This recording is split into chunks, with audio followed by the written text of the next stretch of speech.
Question. Are you the type that believe in no new friends? Yeah. Um, I think that as we mature, some of us may have that position just because it's like, I have too many responsibilities, I have too much going on, I don't have space for any more relationships. And then some of us have had some bad experiences where it's like, nope, I'm good with what I got or nothing at all. I'm not letting anyone else in because I've been hurt. Um, we've been talking about relationships, but I wanted to talk about friendships, how to make and manage healthy friendships, because we're going into a new year. Like, we literally are, one day away pretty much from 2025. And these are the times that we have to really kind of examine our lives. Well, at least I take the opportunity to. And friendships and relationships of all types, this is a good time to evaluate. What do you want to improve? What do you need to take forward? And what do you need to leave behind? And so, let's talk about friendships. Um, First of all, let's just defined. Let's define what true friendship is. And I know what I think, but I took the liberty to look up what BetterHelp.com, which BetterHelp is a therapy counseling um, service. And so they have a definition of a true friend being someone who accepts you unconditionally, helps you grow, supports you in tough times, and increases your ability to love yourself. And you may also do these things for them, showing them that they mean as much to you as you do to them, becoming a better friend.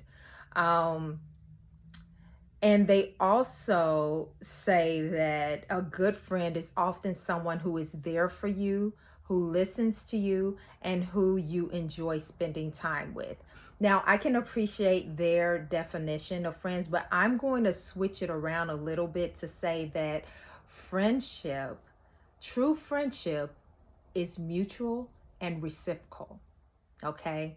So it's not only about them listening to you and being there for you and being supportive of you. A true friendship is made up of two or more individuals that do that for each other consistently. Okay. It is never a one-way street when it is true friendship. Now, let me add this before we go any deeper. Some of us get mixed up what friend is because we use the word so loosely, just like we use words like love so loosely.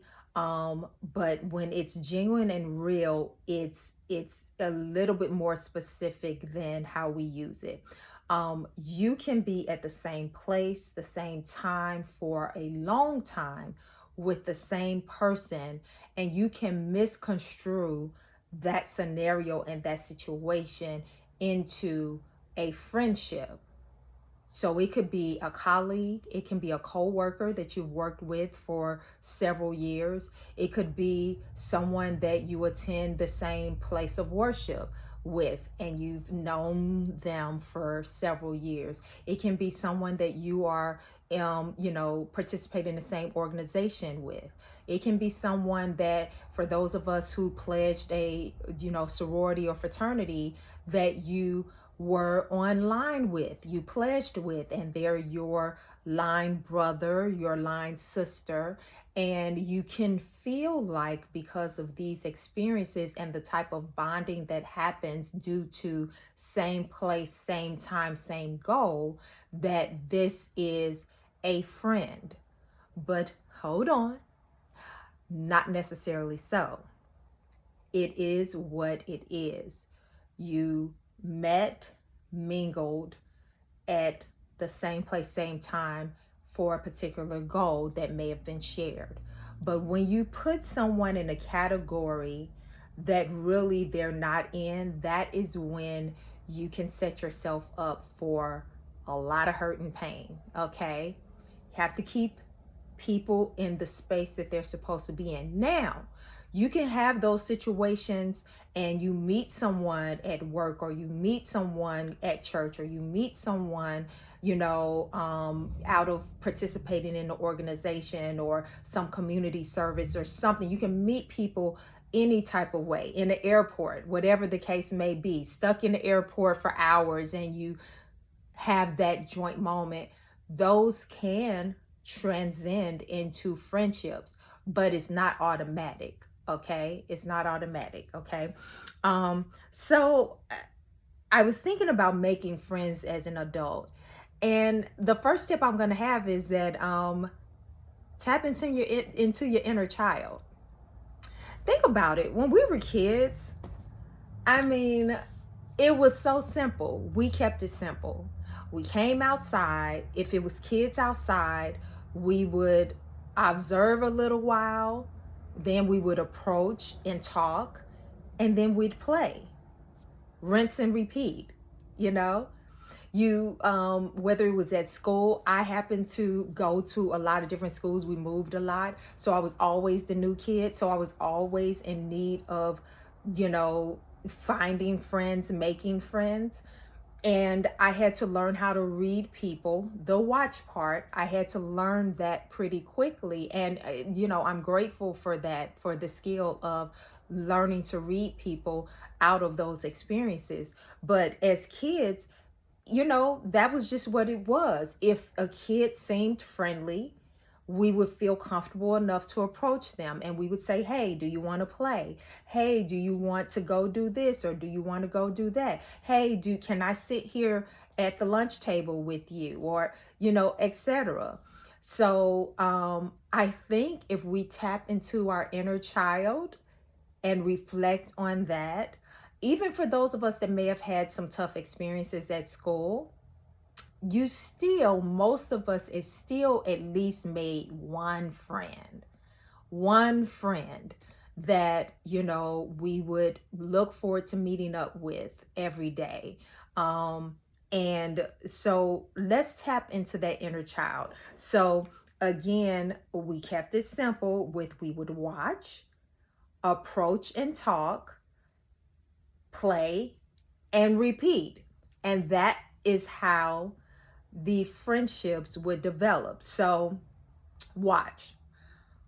You're watching to see if there's an open door, how the person, acts, or whatever the case may be. As a kid, it was much more simple. We're a little bit more complex as adults. So I would say watching for me as an adult, in terms of scoping out whether someone could potentially be a friend, is I'm just observing under the guise of, what do I value in a person? What do you value in a person? What attracts you to a person? That's the first thing that you are kind of looking for when you're just observing people. Now, let me add this. I am very organic and authentic when it comes to relationships, and that includes friendships. I do not believe in seeing someone and saying, oh, I want to be their friend. How can I get close to them? No, never. Never. And honestly, I don't really like people to do that to me. I can tell when someone's doing that to me. I like a very organic process of becoming someone's friend. And when I say that, I mean, you're not actually seeking for friendship from the person. You're just in the space at the same time or whatever, and you end up clicking or bonding. Like some of the I have friends that were so unexpected, to the point where I don't even remember how we became close. It was just organic. And I think those are the best type of friendships. Sometimes as an adult, we can be too calculating. And if you are a person that kind of is calculating when it comes to friendships in your friend circle, I would ask you to examine why. For example, okay, I'm going in a different direction. I didn't plan to go here, but some of us are very superficial. So we want even our friends to have a certain image. We're not looking at them as a person. We want to know, what type of job do you do? What kind of family do you come from? What do the, we look at how they dress, how they wear their hair, all this type of things. How will they look walking up in the spot with me? Okay. Some of us literally make decisions on friendships based on that. And I would venture to say that is probably not a true and genuine friendship, because it's not based on character or who the person actually is. It's based on like superficial things that maybe the individual that's looking at it like that, they're saying, oh, this can boost my status, or this can get me in certain doors, or whatever the case may be. I want to have a certain aesthetic, or I have a certain aesthetic, so my friends better than your friends. Like, oh, I promise you, I hate that. I hate I hate when people do that. And I know they're being whatever, but it really goes into this mindset of people like, all my friends are fine, all my friends are baddies, what, all the terms, all the stuff. Okay. I really think that sometimes when you're approaching things on a surface or superficial level, then that's what the relationship ends up being. That's when you see where there's a bunch of foolishness, drama, and mess. Every time you turn around in these friend groups, it's something popping off. It's something weird going on, or some drama, or some people, especially the bigger the group is. I personally, I have a small inner circle of friends. I have a lot of people I'm cool with. I got a lot of people that are acquaintances. I have a lot of people that I care for. But that word, in the true sense of the word, true friend, that is very, very reserved. Like Badu said, I pick my friends like I pick my fruit, okay? And I'm very picky on I don't want no food service picking my fruit or my vegetables. I have to pick my own, because no one's going to do it like me. And I know there's particular things that I'm looking for. Okay. So keep that in mind. If you're the type of person that you're more about image and aesthetic, I would say you need to question what your motivations are, and if you are genuinely a true friend to someone. If you're more concerned about what a person does for work, or what type of career or business they have, or how many degrees, and all of this kind of stuff, and you're not really looking at a person as a person, that's not really a good look. I'm just going to keep it real with you. Okay. For me personally, I really truly believe that you don't have to be the same. When it comes to friendship, you don't have to be the same. Any relationship, honestly. But what does need to be the same is the core of who you are, your core values.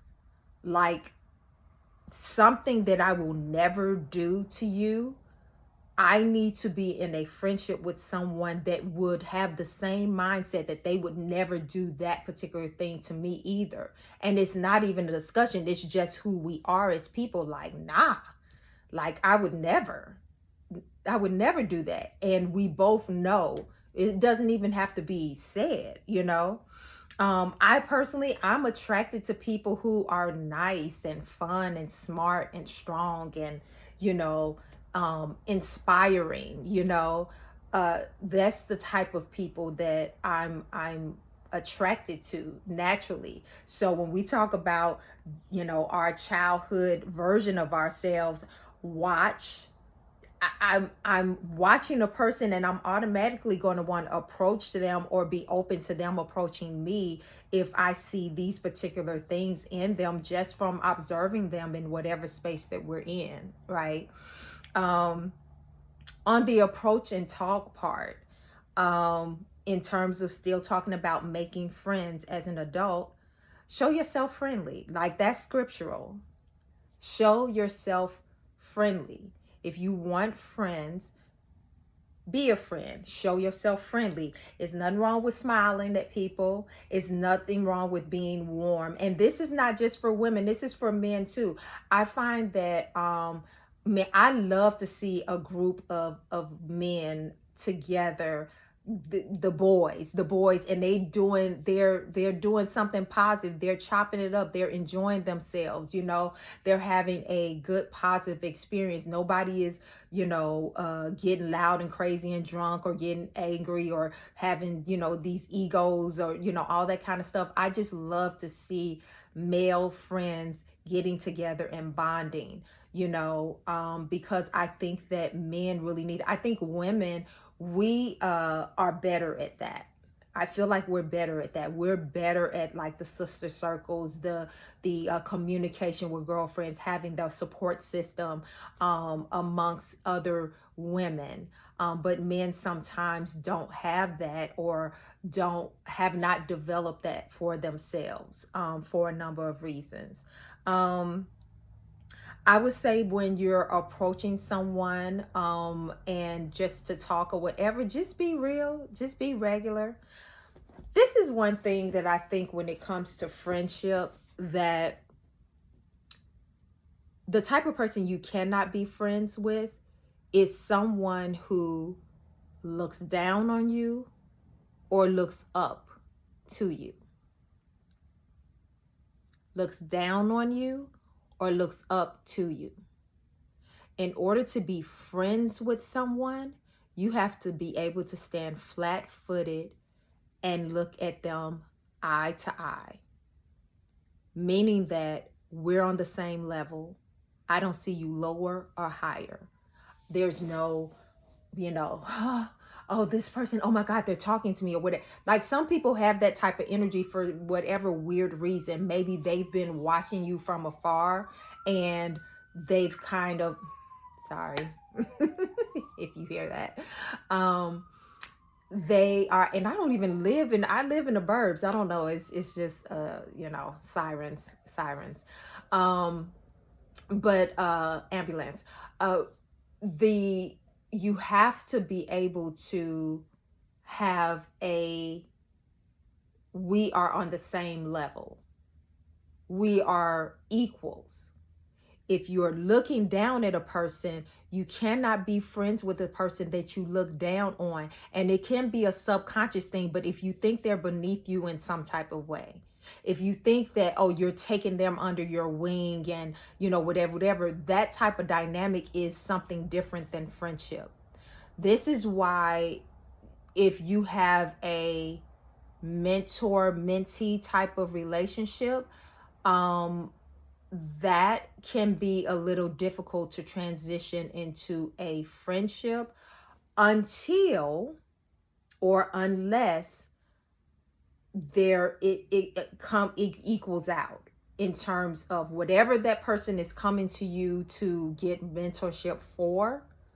If it never equals out, where they've elevated to a certain point where you all are more like comrades and colleagues and this, that, the other, then you're more flat-footed, eye to eye.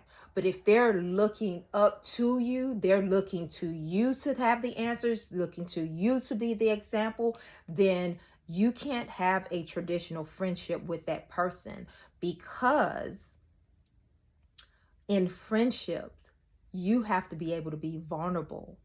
You have to be able to show your human side without judgment. And I have learned that if you try to put someone in a place that maybe looked at you in a more maybe leadership role in their lives,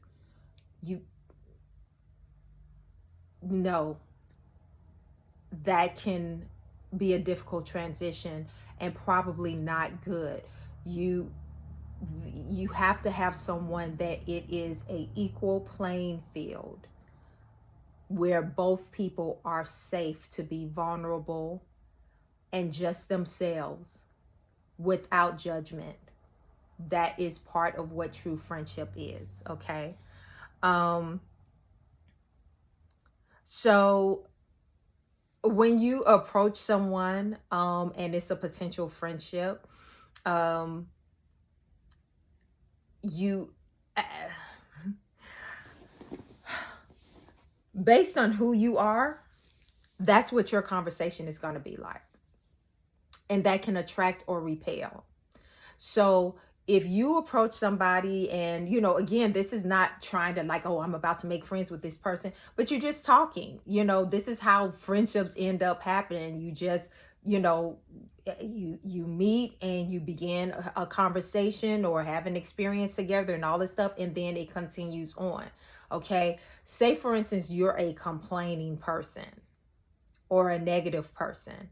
And in the conversation, this is what because this is who you are. So this is, you're being authentic and you're, blah, blah, blah. They got this going on, this, that going on. Oh, I'm so annoyed and this, that, the other.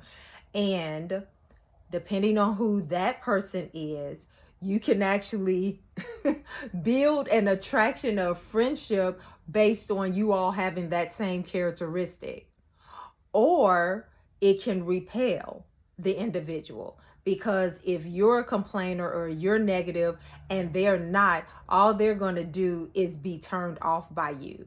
And they can, they may entertain the conversation, but they're probably not going to want to continue on. I had someone that was,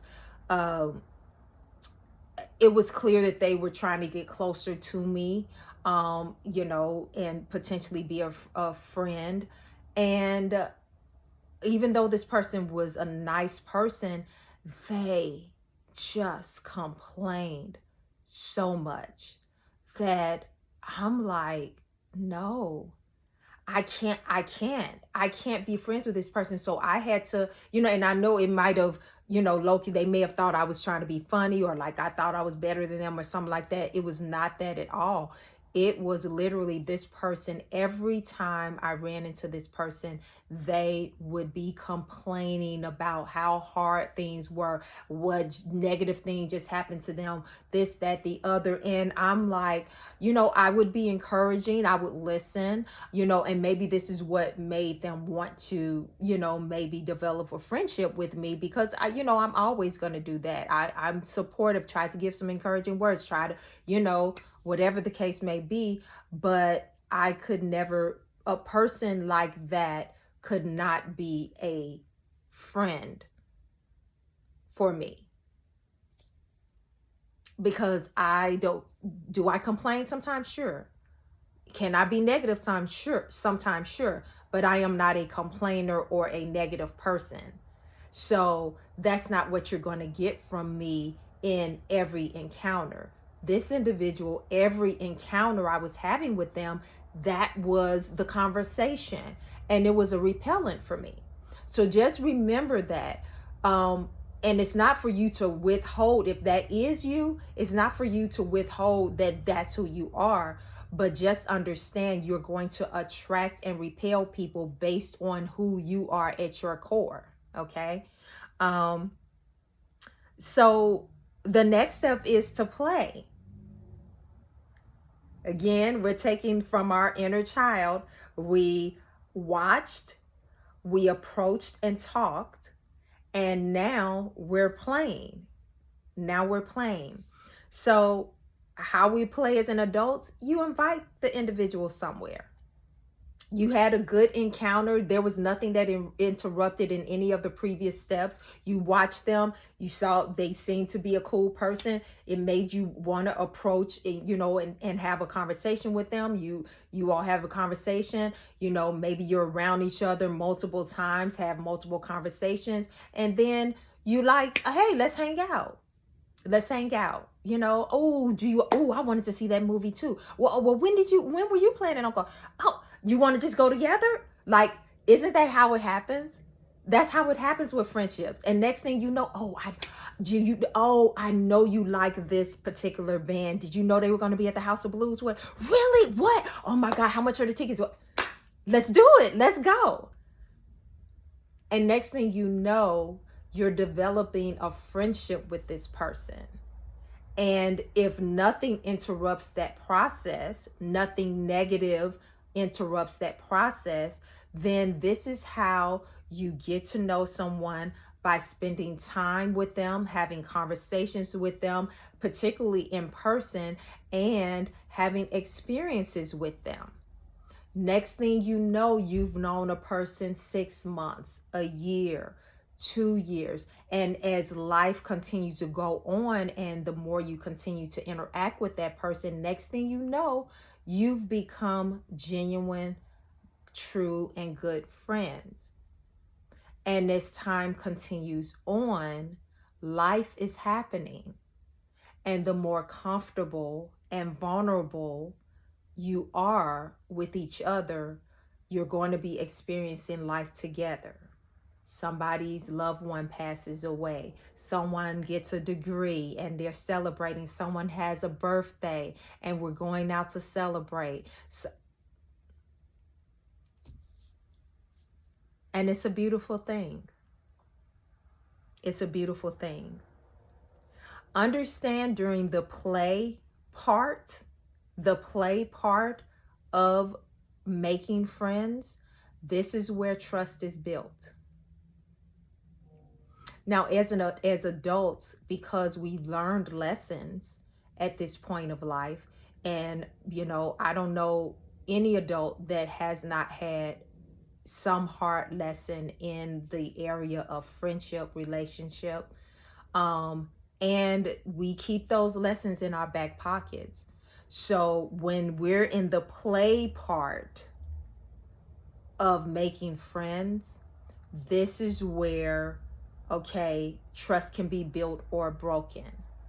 This is where you choose to kind of dip your toe in the water. You share something that's a little bit more personal than you shared before.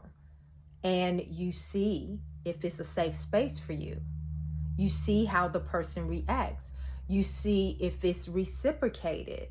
Like, oh, I know exactly what you mean because I had this particular experience. Really? You all are beginning to open up to each other. This is where the trust is built during the play. This is where it's built. And it goes in levels. And again, at a certain point, you're going to look around and like, I don't even remember how we even got here.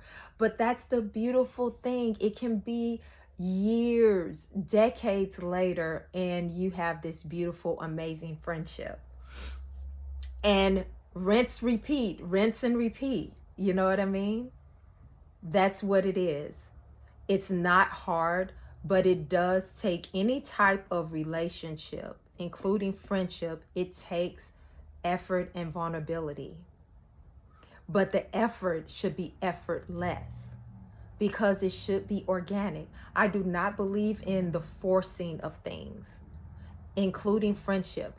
If you are in a friendship with the person and it is an annoying, frustrating experience every time you interact with that person,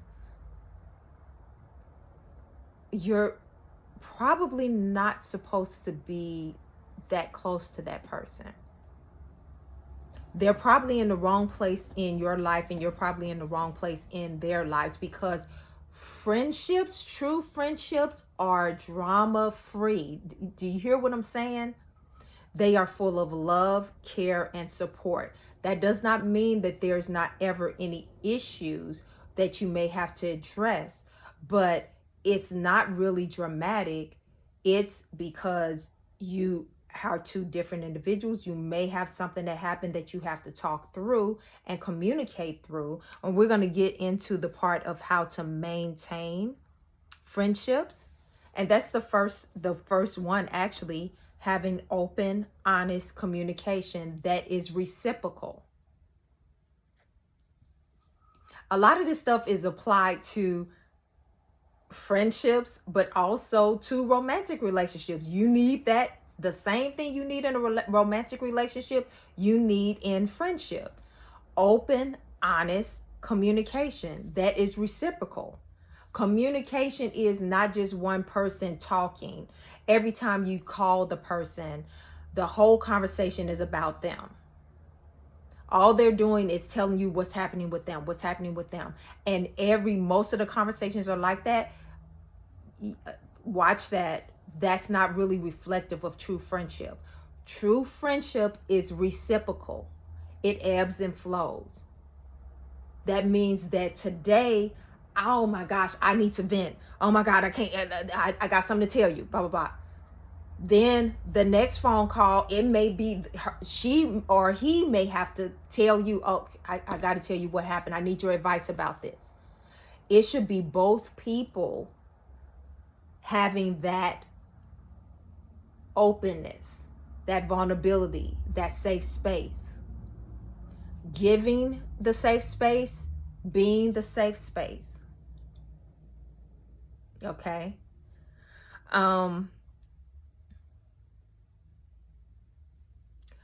I also, and this is something that I didn't really understand when I was much younger. And I think that's for all of us, it's just because of a lack of life experience.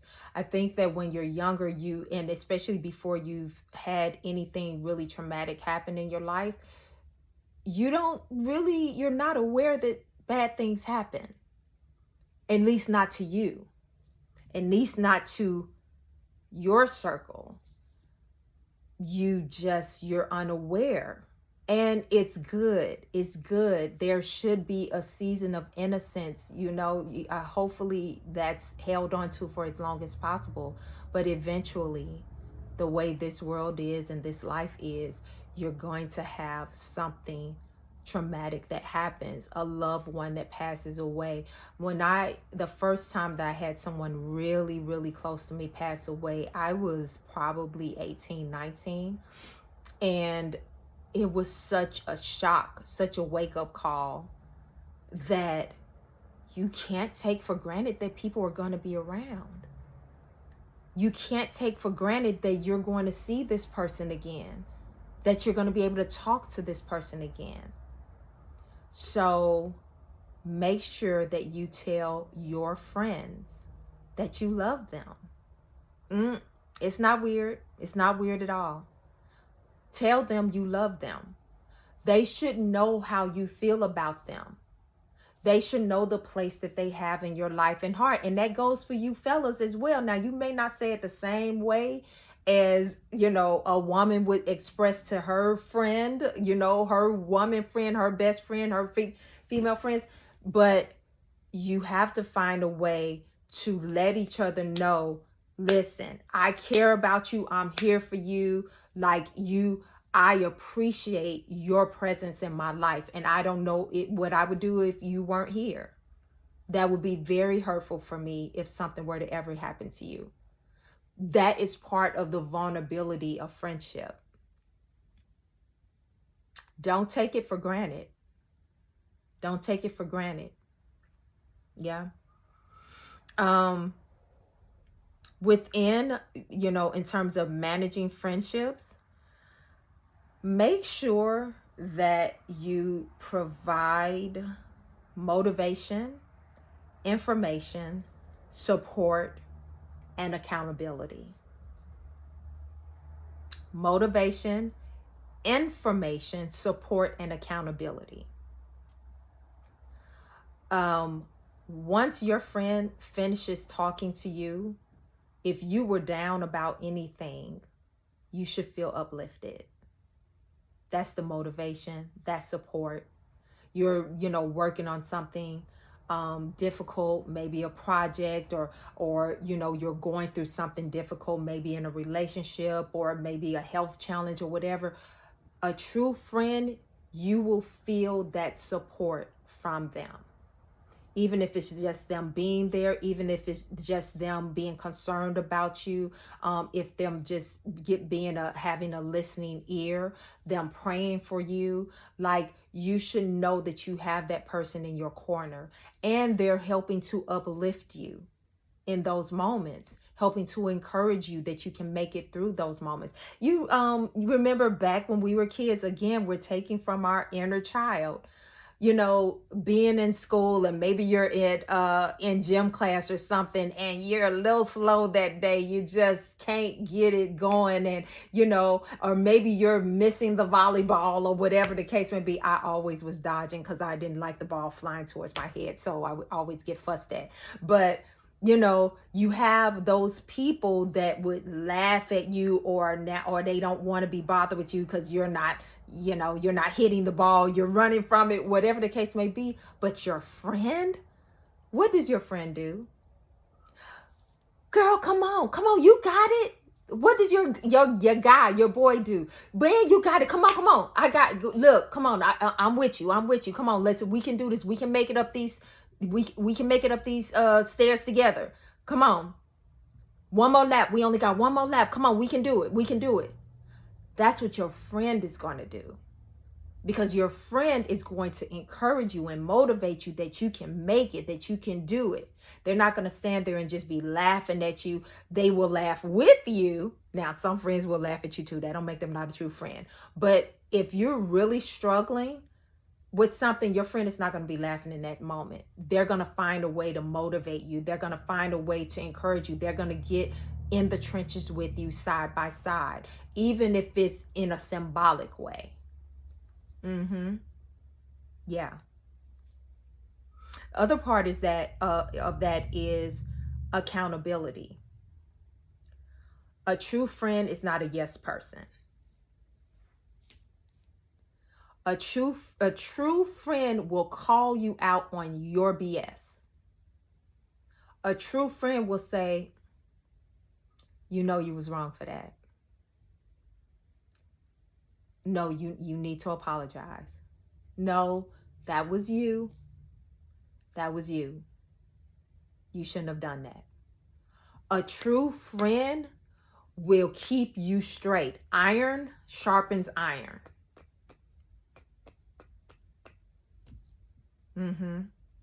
That's what a true friend does.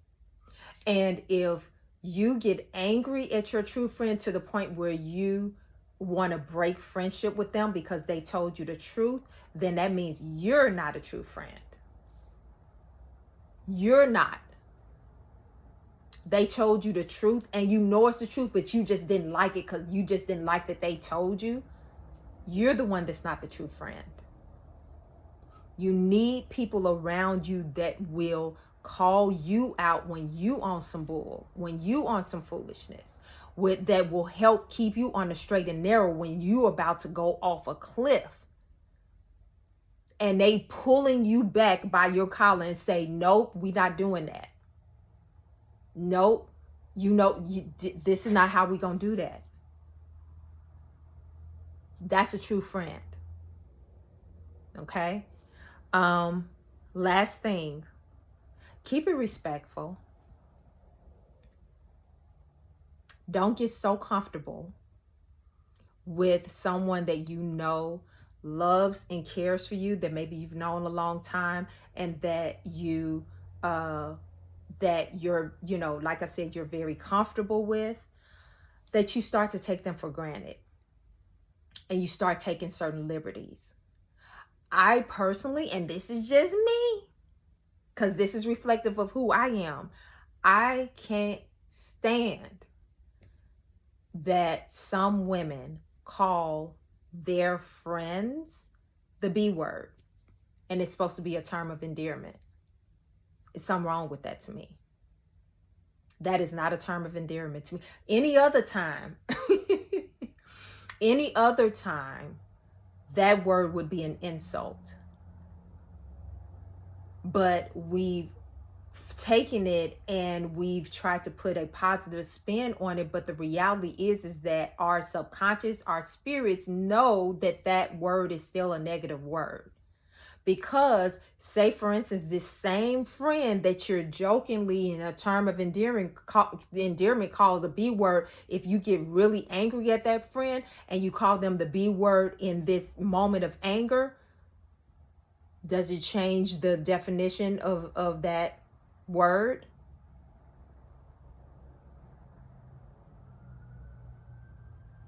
there's certain things that I think that we need to revisit in our culture. And if you are a person that, does that, and it doesn't even have to be that word, it can be anything. Sometimes because of who we are and some of the things that just how we move, that things that are normal and natural and common to us, things that actually are a broken part of us, and we interact with other people based on that, the way we speak to people, maybe with aggression, or just get kind of used to, kind of flippantly, like I said, calling them out their name or what. Oh, I didn't mean it, girl, I ain't mean nothing, blah blah blah. But there's some people that that's not okay with. And sometimes when we get really comfortable in friendships, then we begin to take certain liberties and take people for granted. Oh, such and such will do it. She'll do it. Go ahead. Oh, no, yeah. Well, she'll pay for it. I ain't worried about it. Don't do it. That's not being a true friend. You are not being a true friend when you start to take friendship for granted, or begin to have a certain energy towards your friend that can start this kind of teetering on the rude, disrespectful thing. Okay? Lead with love and carry it on through. And again, that does not mean, just like, my best friend knows that there's certain times that I don't really want to talk to anyone, because if I'm going through something emotionally or whatever the case may be, I really don't want to talk to anyone, but I'll talk to her. There's only a couple of people that I will talk to when I'm in that state. Otherwise, I'm not talking to anybody, because I don't want to have to come back and apologize later because maybe I was a little more aggressive or a little bit more, flippant or whatever the case may be. I just rather let me get through what I'm getting through. But there are people that I will talk to in that state because they know me so well, and I can express myself and they won't take it personally because it's not directed at them. But they can tell they know me well enough that, oh, okay. And they'll just listen. And I do it for them as well. I know when it's time to give advice, information, and where it's just listen time. It's just let them vent time. Because if I try to interject anything, this ain't the time for that. Okay? I hope that helped. Tell me, what do you think about, do you have any issues with making friends as an adult?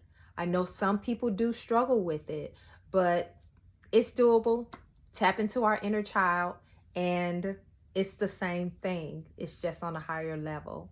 I hope that this was, again, helpful, these life lessons. Please subscribe if you haven't. Please share the videos, and I will see y'all next time. Happy New Year.